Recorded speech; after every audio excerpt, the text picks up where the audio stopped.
Well, week 10 in the NFL had a bunch of games that said, yeah, that's what we all saw happening, and a bunch of games that we all saw saying, yeah, I had no fucking idea that was about to happen.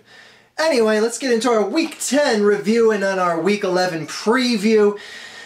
Alright, just to let you know, I wasn't home to watch football on Sunday. I got to see the Chicago Bears-Green Bay Packers game at 8 o'clock or 8:30. I was out doing some wedding preparation stuff with Girlfiend, the future wifey, so I wasn't home. And it's the sacrifices you guys have to make when you become married, guys. You just gotta, you gotta give up football every now and then. Be damned if I give up an Eagles game, though. Thank God it was on Monday night this week. Anyway, week 10, Cleveland at Cincinnati to start off. And I told Cleveland last week, I said, first place is right there. All you gotta do is take it. It's sitting there. Now, granted, I thought they were only going to hold on to first place for a couple of days, and then we'll get into why they are holding it longer in a second here. Cincinnati. Trying to figure out who has the worst contract signing now, the worst contract extension for the quarterback right now, the Cincinnati Bengals or the Chicago Bears, because the Cincinnati Bengals just extended the contract of Andy Dalton, and he has been playing some of the shittiest football this year. Now, granted, he's not playing as bad as Jay Cutler, but Jay Cutler's locked up for a longer amount of time as well, so I guess I would give the edge to Jay Cutler having the worst of the two contracts. But man, Andy Dalton was supposed to be the great white ginger hope for this team. If anything, what you could get out of him was consistent play in the regular season. He's never really held up his end of the bargain in the postseason, but my God, he is looking like complete shit this year. You put up a 3 spot at home against a division rival? Oh shit, there is some serious assessing to do in Cincinnati right now.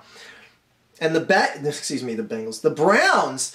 The Brownies are in first place at week 10. Who saw this coming? And Mr. Moneyman isn't even in at quarterback. They're winning without him. Jesus Christ, this is fucking unreal. Anyway, I always thought that Manziel was going to eventually just work his way into the rotation by week 10, but Manziel now, it's looking like he could become a very decent trading piece for this team. I mean, any number of teams would want to try him out at quarterback, specifically Dallas. I know Jerry Jones has a hard-on for him, so who knows? Manziel could end up being a piece that ends up making the Browns better just by getting rid of him. Anyway, Kansas City beat Buffalo. Oh, my boy Bryce Brown. We miss you in Philadelphia, but you know what we don't miss? You fucking fumbling before you go into the end zone and costing your team the game. Oh, good fucking riddance. Have fun with that, Buffalo. We've seen it all too many times here in Philadelphia. You can keep them. Thanks for the draft pick, though. Miami at Detroit. This is the game that I said last week. Whatever happens in this game, the team that wins will definitely go on to the playoffs, and Detroit won, and they won a squeaker. Now, one of the criticisms of Detroit this year, and one of the things that I think why they're not being taken so seriously, is that they're winning games close, like this Miami game. It's not a big, 3-touchdown blowout or anything like that, and they haven't had really many games they won this year by more than 10 points. But here's the thing. Detroit doesn't have to rely on blowouts and big production from the offense because that defense is fucking locking down this year. So you don't... it would be a bit of a concern if, say the Denver Broncos were winning games close. I'd be like, that's something to worry about. But with Detroit, I can tell you right now, as far as NFC team goes... That's the team I would least like to face in the playoffs right now for the Eagles. That team scares me the most. Anyone that has the ability to put up points, that is going to be getting healthier players back. Calvin Johnson's fully healed now. The sky is the limit for this team, and this is a team that knows how to put up points and has the pieces that have put up points in the past. I can tell you right now, I am legit scared of this team, and I do not know why. they are not getting talked about more. Again, it's probably because they're winning games close, but man, that defense is shutting people down, and they really need to get a lot more attention. Because I'll tell you straight up right now, I wouldn't want to personally play them in the playoffs right now. And that is the only team right now that I could tell you that I wouldn't want to play in the playoffs. Anyway, for the Eagles. Dallas started Tony Romo, beat Jacksonville, kept Tony Romo in a bit late. This game went pretty much as what you would expect it to have been. Dallas, a pretty convincing win. Going into the bye week now, getting Romo some valuable rest time. I still have a bad feeling having Romo at quarterback, but you know what? It's not my team, so why do I ultimately care? Anyway, San Francisco at New Orleans. I told you this game was a must-win for San Francisco. I told you that New Orleans barely loses at home, but I told you that San Francisco will find a way to win this game. And to anyone that is crying foul about that offensive pass interference on Graham, dished out, he pushed a guy on his back, towards his back. It was clear offensive pass interference. I know you rarely ever see it get called on a Hail Mary play like that, but it was a bit of embellishing as far as, I forget who Jim Graham shoved from behind. It was a bit of embellishing as like you act like Graham spear tackled him in the back. It was still pass interference. I know it was a little bit of a flop, but it was still offensive pass interference. And frankly, San Francisco deserved to win that game. They were the better team. So, boo-hoo, take it up next week because you got something to prove against another team at home, which you could just... Anyways, I'll get that in a second. Tennessee at Baltimore. Baltimore wins rather convincingly against what I still feel is arguably the worst team in the league right now. And I guess I'll point it out here. Actually, no, wait a second. I'll wait till I get Pittsburgh game next. Pittsburgh at the Jets.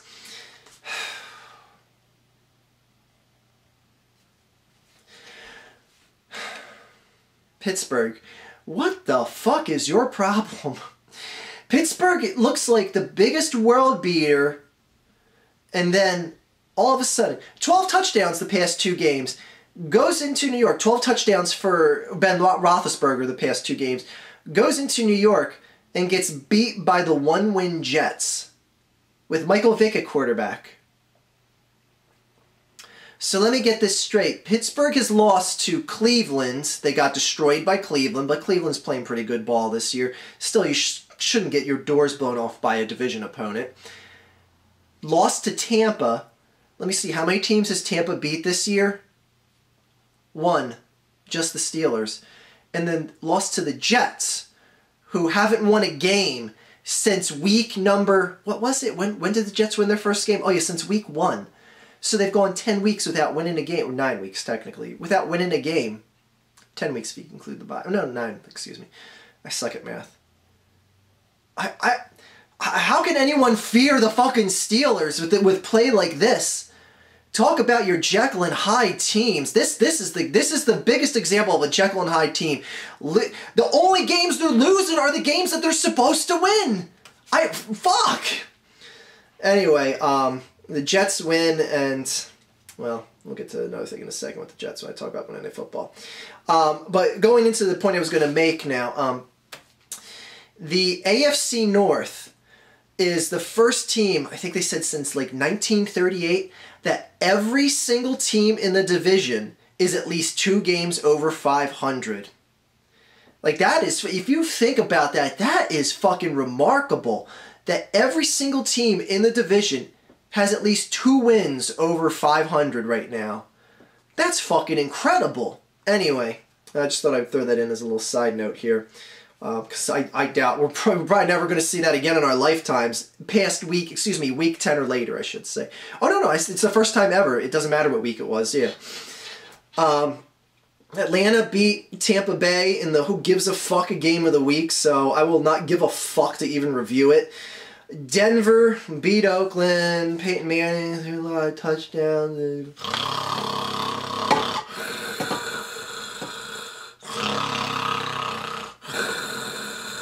Oh, I'm sorry. Did Peyton Manning... I fell into a coma. That must mean Peyton Manning won a regular season game again in convincing fashion. I'm sorry. That's a natural reaction for me. So much fun watching him win regular season games. So much fun. St. Louis loses to Arizona at Arizona, and Carson Palmer goes down and fucks up his knee, and he's out for the season. I'm at a loss as to why I think this is a significant loss or not. This is a 9-win team. They're 8-win team. Or do they have the bye yet? There should be 8-1, 9-1, whatever. Anyways, they got one loss. And look, I'm not a big believer in Carson Palmer, and Drew Stanton has already proven that he can win games with this team this year and already has won games. So I don't want to hear anything from Cardinals fans if this team falls flat or this team falls short in the playoffs. Be like, well, we can only do so much without our starting quarterback in there. Please, it's your defense that you got to rely on carrying through your games, and quality play from your offense that you can get out of either Drew Stanton or Carson Palmer as the quarterback on that team. And again, this is a team that I honestly saw falling flat no matter who they had in there as quarterback. Well, as far as who's on their team, Palmer or Stanton. But I have a feeling that it's just going to be the poor excuse of saying, oh, Palmer was out and we lost games and it fucked up our season. Please, you should be as productive with Drew Stanton in there as you were with Palmer. You might be a fraction less productive, in theory. Giants lose to Seattle at Seattle, as was expected. Seattle ran the fucking shit out of the ball, including Russell Wilson. I forgot how much yardage he had on the ground. But anyways, it was just didn't even bother passing the ball. They pretty much the second half was just a running show. And that's what you do with a team like that can move the ball so well on the ground. And it's what I wish the Eagles would do a bit more often, but I digress. Okay, Sunday Night Football. Boy, this was a game for the ages. Chicago went into Green Bay and just got utterly, thoroughly routed, crushed, destroyed, and then some. Jay Cutler, which I don't even know why this one interception isn't even being ranked up there with butt fumble, because I think it was just as bad. Jay Cutler drops back in the pocket, throws a ball, hits the helmet of one of his offensive linemen, bounces up in the air, and lands in the hands of the Green Bay defenseman.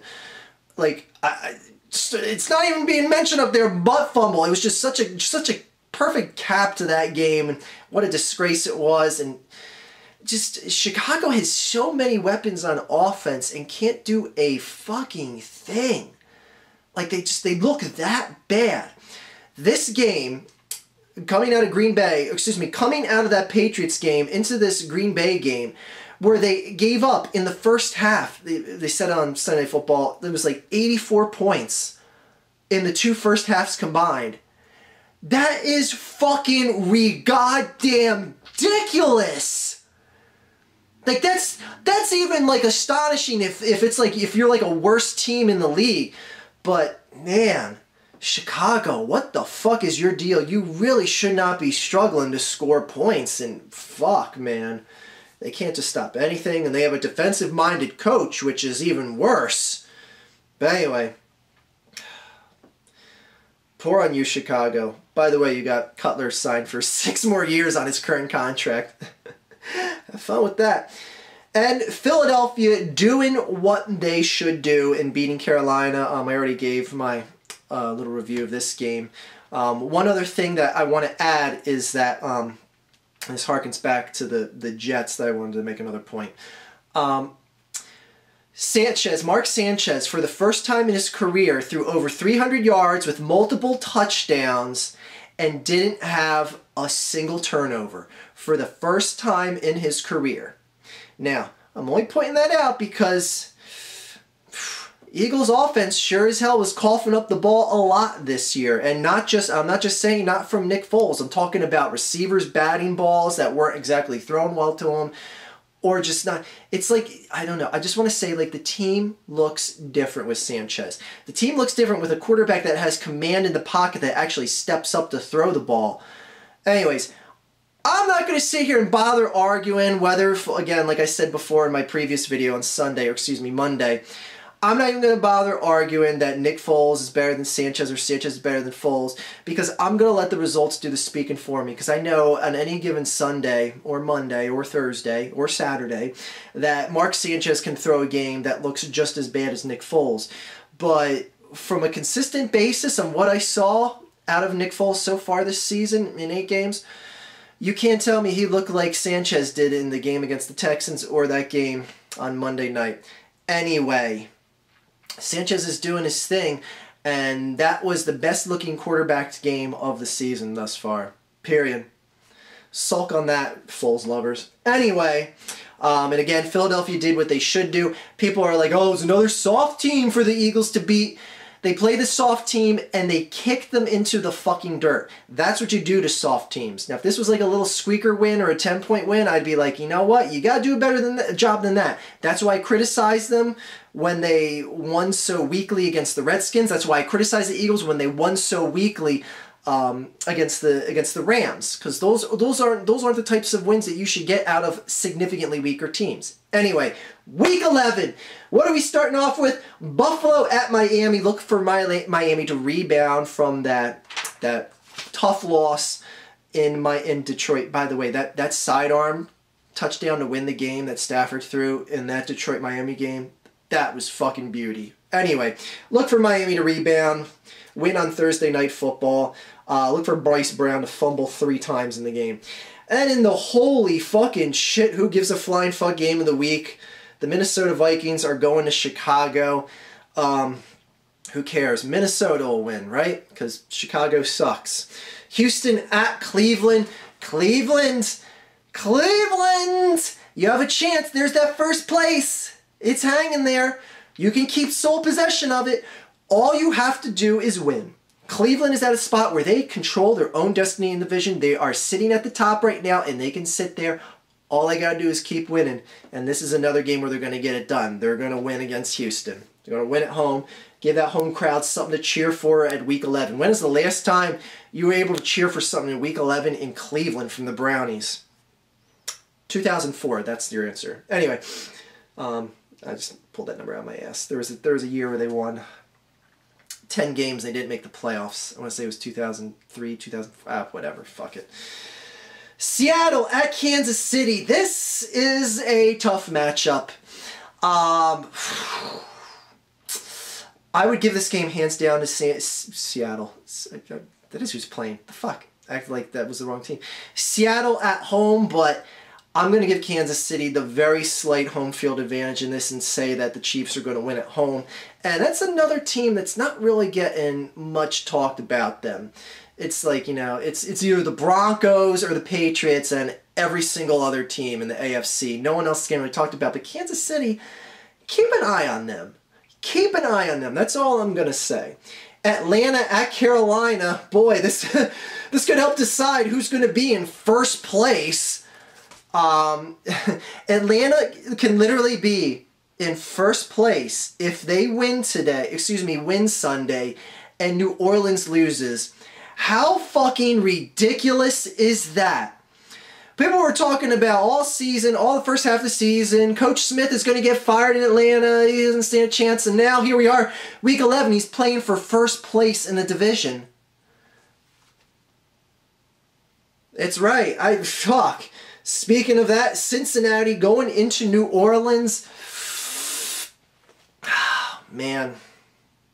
Sorry, Atlanta, you're not going to win first place because New Orleans is going to win at home. And Cincinnati is really playing some cold football right now. Granted, I don't think they're going to put up just 3 points like they did against the Brownies last Thursday. But fuck, man. That's a football team playing some bad fucking football as of late. Oh, look at this. Another who gives a flying fuck matchup of the week. But, oh, wait. This could be to help push someone into playoff contention. Tampa Bay at Washington. If Tampa wins this game and both New Orleans and Carolina lose, or just even if New Orleans loses and Tampa Bay wins, Tampa will be 2 games out of first place, which at this point in the season isn't like some insurmountable feat to overcome.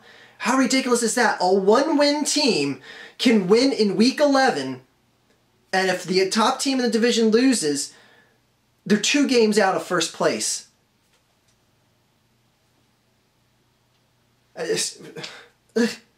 Anyways, look for Tampa to win, just to make things interesting. And fuck the Deadskins. Denver at St. Louis. Oh, this is going to be a great game. Oh my God, that guy from the Broncos, what's his name, Manning? He's going to throw for so many touchdowns. He's going to win.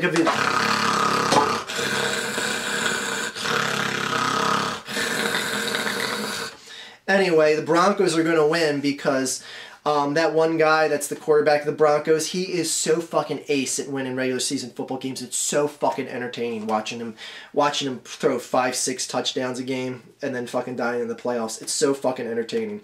49ers at the Giants. I think this is going to be a tougher game than people are expecting. I think the Giants are going to give the 49ers a fight. But I do think the 49ers are going to win this game.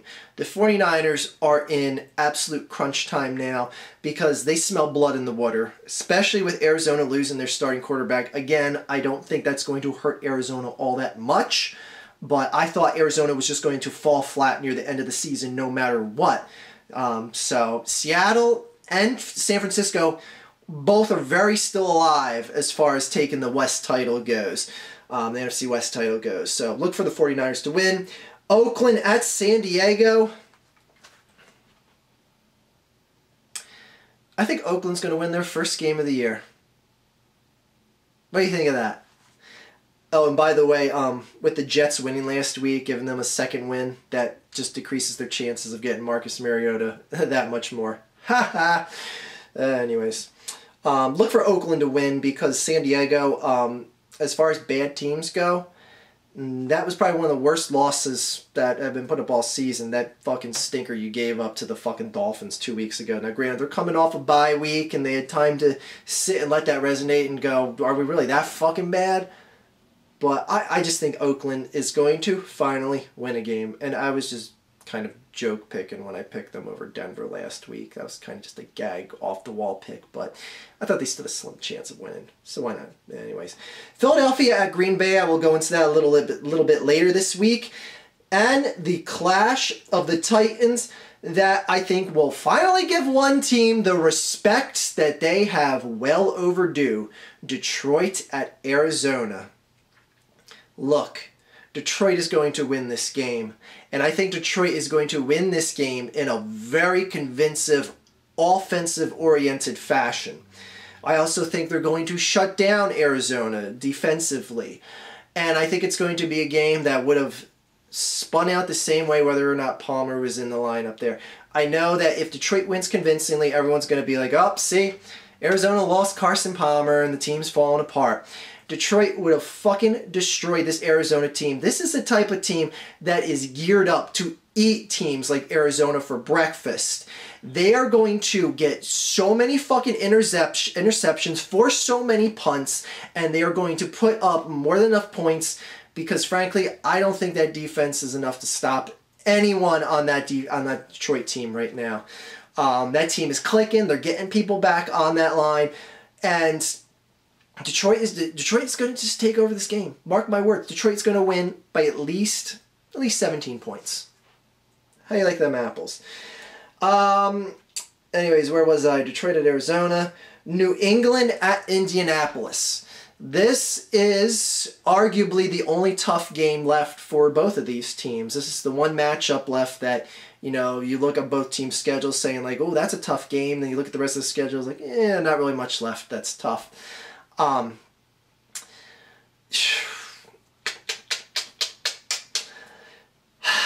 Man, there's no denying how good the football